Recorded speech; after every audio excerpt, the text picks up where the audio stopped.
Welcome to The Explainer. Today, we're going to dive deep into a powerful 2,700-year-old prophecy from the book of Isaiah. We're going to break down one of the most influential texts in the Hebrew Bible, the story of the suffering servant. So think about this for a second. The text we're looking at today introduces a figure who completely flips our modern idea of a champion on its head. All right, let's jump right in. Section 1, an unlikely hero. Okay, so who is this central figure, this suffering servant? As you're about to see, he's the absolute opposite of what you'd expect from a hero in any story.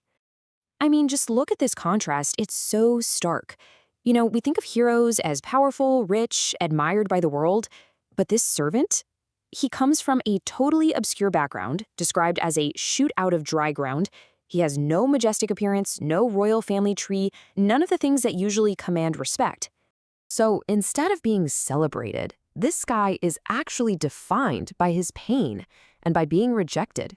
He's a man of sorrows. And that just forces you to ask, right? Why? What could possibly be the point of all this suffering? Well, here's the thing. The text argues his suffering isn't random. Not at all. It actually has a very specific and pretty profound purpose. The core idea here is something called vicarious atonement. Now, that might sound complicated, but it's pretty simple. It comes from the Latin word vicar, which just means substitute. Think about how wild this was back then. In a world of an eye for an eye, this idea that an innocent person could suffer for the guilty to heal them, that was totally countercultural, a real game changer.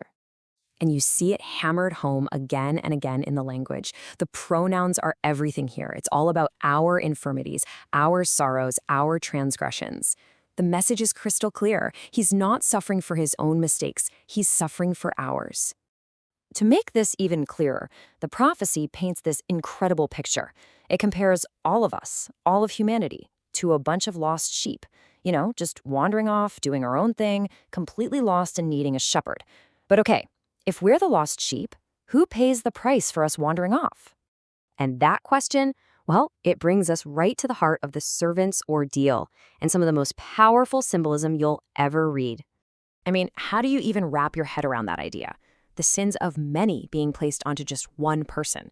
To make sense of it, the prophecy uses a really vivid image from an ancient Jewish ritual, something that happened on the Day of Atonement or Yom Kippur.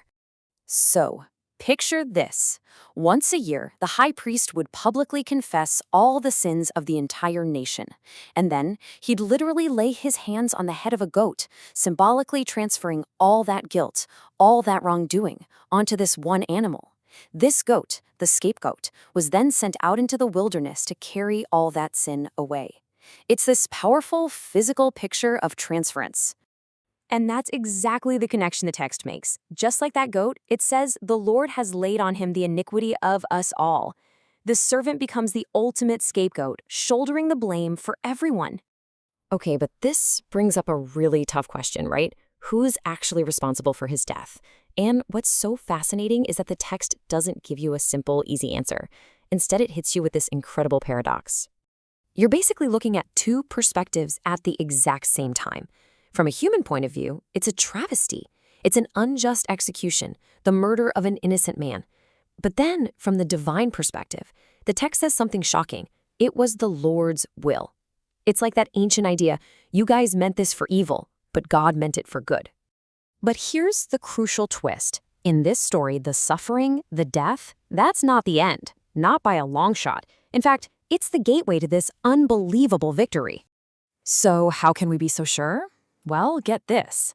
In the 20th century, these incredible ancient manuscripts were discovered. You've probably heard of them, the Dead Sea Scrolls. And they gave us a version of this text that's way closer to the original, and it makes the triumphant ending even more explicit. There's this one little phrase from the scrolls that changes everything. He will see the light of life. Now that's not just poetic. It's widely seen as a direct, unmistakable reference to resurrection. Life, literally springing out of death. I mean, what a radical idea. And through this incredible act, the servant is said to justify many. Now, justify is a big theological word, but the concept is key. It means he makes people right with God. And here's the kicker. It has nothing to do with what they've done. It's not about their good deeds. It's all about what he did for them. So the story doesn't end in tragedy. It ends in total absolute victory. It's a concept that later gets a name, Christus Victor, which is just Latin for Christ the Victor. It's this idea of a complete and total smackdown of evil, sin, and even death itself. And just listen to the final image we're left with. It's not about sadness or suffering anymore. It's the language of a conquering king who has come home from battle and he's dividing up the spoils with his soldiers. This isn't just him winning for himself, it's a victory that he shares with everyone who's on his side. So that leaves us with a pretty big question to chew on, doesn't it? In our world today, a world that's all about strength, success, and winning, what does this 2,700-year-old story have to teach us? What if real victory, real power, doesn't come from being on top, but from sacrifice,